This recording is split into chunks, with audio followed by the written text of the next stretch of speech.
Hi hello viewers, welcome to the channel. இன்னைக்கு நம்ம பேச போகிற இடம் சாதாரணமான ஒரு டூரிஸ்ட் ஸ்பாட் கிடையாது. கடல் மட்டத்திலேருந்து சுமார் 12,500 அடி உயரத்தில் இருக்கிற ஒரு கோல்டு டெசர்ட். ஆக்சிஜன் கம்மி, ஆனால் இங்கே இருக்கிற வைப் வேறு லெவல். நான் எதை பற்றி சொல்கிறேன்னு இந்நேரம் നിങ്ങൾക്ക് புரிஞ்சிருக்கும்.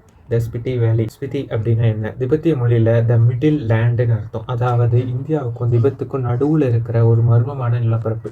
வருஷத்தில் 6 மாதம் உலகத்தில் இருந்தே கட்டாகி பனியால் மூடப்பட்டு இருக்கிற இந்த இடத்துல அப்படி என்னதான் இருக்குது? ஏன் எல்லாரையும் லடாக் போகிறத விட ஸ்பிட்டி போகிறது ரொம்ப கஷ்டம்னு சொல்கிறாங்க? அங்கே இருக்கிற 500 வருஷத்து மம்மி கதை பற்றி தெரியுமா? எல்லாத்தையும் இந்த வீடியோவில் பார்க்கலாம் வாங்க.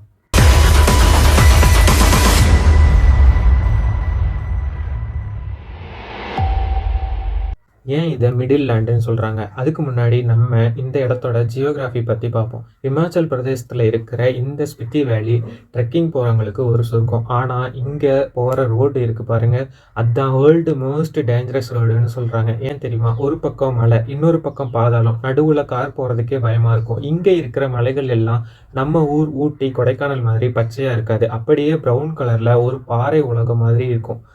அதனால தான் கோல்டு டெசர்ட்னு கூப்பிட்றாங்க. இங்கே மழை பெய்யறதே ரொம்ப அபூர்வம். ஆனால் பனி கொட்டும் பாருங்க, மிரட்டலாக இருக்கும். உங்களுக்கு ஒரு டவுட் வரலாம், ஹிமாலயாவில் இருந்து ஏன் இங்கே மழை பெய்ய மாட்டேங்குது? ஏன்னா ஸ்பிட்டி வேலி ரெயின் ஷேடோ ஏரியாவில் இருக்குது. அதாவது இமயமலை சிகரங்களுக்கு நடுவில் இது தடுத்து நிறுத்தப்படுது. அதனால மலை மேகங்கள் உள்ளே வர முடியாமல் வெறும் குளிர்ந்த காற்று மட்டும்தான் உள்ளே வரும். இன்னொரு விஷயம் முக்கியமாக இருக்குன்னு சொன்னேன் இல்லையா, த மம்மி. 500 வருஷம் பழமையான ஒரு மம்மி இருக்குது. இப்போ ஒரு பயங்கரமான விஷயத்துக்கு வருவோம். எகிப்தில் தான் மம்மி இருக்குன்னு நீங்கள் நினச்சா அதுதான் தப்பு. நம்ம இந்தியாவில் ஸ்பிட்டி வேலியில் இருக்க கியூ அப்படின்ற கிராமத்தில் ஒரு மம்மி இருக்குது. சாங்கா டான்சின் அப்படின்ற ஒரு புத்த துறவியோட மம்மி தான் இது. ஆச்சரியமான விஷயம் என்னென்னா, இது ஆர்டிஃபிஷியலாக கெமிக்கல் போட்டு பண்ண மம்மி கிடையாது. இது ஒரு நேச்சுரல் மம்மிஃபிகேஷன். சுமாராக 500 வருஷத்துக்கு முன்னாடி அந்த கிராமத்தை ஏதோ ஒரு பெரிய நோய் தாக்கும்போது இந்த துறவி தியானம் பண்ணி உயிரை விட்டுருக்காரு. அந்த இடத்தோட அளவுக்கு அதிகமான குளிர் அவரோட உடம்பை சிதையாமல் அப்படியே பாதுகாத்து வச்சிருக்கு.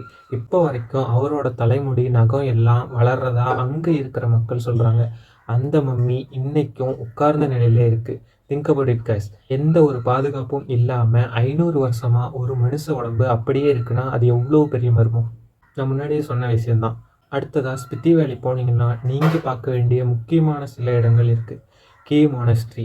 இது பார்க்குறதுக்கு அப்படியே ஒரு ஹாலிவுட் படத்தில் வர்ற கோட்டை மாதிரி இருக்கும்.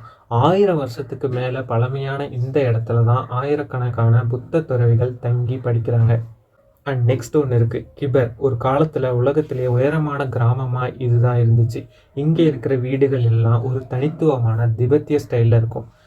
அண்ட் இன்னொரு முக்கியமான விஷயம் இருக்குது, இதுதான் ரொம்ப ஃபேமஸ் அந்த ஊர்லேயே. Hikkim, the world highest post office. நீங்கள் இன்ஸ்டாகிராம் யூஸ் பண்ணிங்கன்னா கண்டிப்பாக இந்த இடம் நீங்கள் பார்த்துருப்பீங்க. 14,400 அடி உயரத்தில் ஒரு போஸ்ட் ஆஃபீஸ் இருக்குது. இங்கே இருந்து நீங்கள் உங்கள் வீட்டுக்கு ஒரு லெட்டர் போட்டால் அது ஒரு பெரிய மெமரியாக இருக்கும். ஆனால் அந்த போஸ்ட்மேன் எவ்வளவு கஷ்டப்பட்டு இந்த ஒரு லெட்டரை கொண்டு வருவார்னு யோசிச்சு பாருங்கள். மக்களே, இதுக்கு போகிற ரூட்டை பற்றி உனக்கு தெரியுமா அப்படின்னா நீங்கள் அடுத்த கொஸ்டின் கேட்பீங்க. இப்போ நம்ம இதோட ஆபத்தான பக்கத்துக்கு வருவோம். ஸ்பிட்டி வேலிக்கு 2 வழி இருக்குது. ஒன்று சிம்லா வழியாக போகிறது, இன்னொன்று மணாலி வழியாக போகிறது. மணாலி வழியாக போனீங்கன்னா ரேத்தோக் பாஸ் மற்றும் குன்சும் பாஸை கடக்கணும். இந்த ரோடுகளில் வண்டி ஓட்டுறது சாதாரண விஷயம் கிடையாது.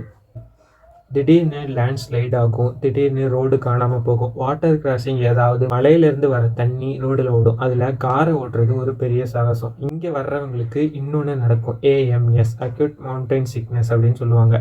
ஆக்சிஜன் கம்மியாக இருக்கிறதுனால தலைவலி, வாந்தி வரும். அதனால தான் ஸ்பிட்டி போகிறவங்க கிராஜுவலாக உயரத்துக்கு போகணும்னு சொல்லுவாங்க.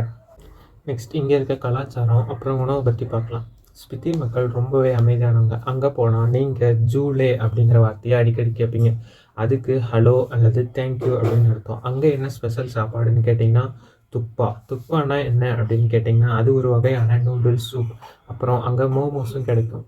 அதை சாப்பிட்டு அப்படியே அங்கே கிடைக்கிற சி பொக்ரான் டீ அப்படின்னு சொல்லப்படக்கூடிய ஒரு ஃபேமஸான டீ இருக்குது. அதை நீங்கள் குடிச்சிட்டு ஜாலியாக ரெஸ்ட் எடுத்து சுற்றி பார்க்கலாம். இதில் அவ்வளோ விட்டமின்ஸ் இருக்குது அப்படின்னு சொல்கிறாங்க. அங்கே இருக்கிற வீடுகளில் குளிருக்கு ஏற்ற மாதிரி நடுவில் ஒரு அடுப்பு வச்சுருப்பாங்க. மக்கள் எல்லாரும் ஒன்றா உட்காந்து பேசுகிற அந்த கலாச்சாரம் இன்றைக்கும் அங்கே மாறாமல் இருக்குது. ஸோ ஃப்ரெண்ட்ஸ், ஸ்பிட்டி வேலி போகிறதுன்றது வெறும் ஒரு ட்ரிப் கிடையாது, அது ஒரு லைஃப் லெசன்.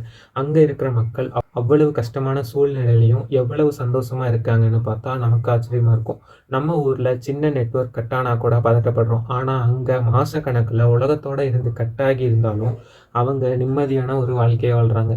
நீங்கள் ஸ்பித்தி வேலி போயிருக்கீங்களா? இல்லை உங்கள் லிஸ்ட்டில் ஸ்பித்தி இருக்கா? இதை கீழே கமெண்ட்டில் சொல்லுங்கள். இந்த வீடியோ பிடிச்சிருந்தா உங்கள் ஃப்ரெண்ட்ஸுக்கு ஷேர் பண்ணுங்கள். நாளைக்கு உங்களை இன்னொரு இன்ட்ரெஸ்டிங்கான வீடியோவில் பார்க்குறேன். Until then signing off. உங்கள் பிரபாஸ் சந்திரன். இது உங்கள் டாக்கிங் பிக்சர்ஸ். நன்றி.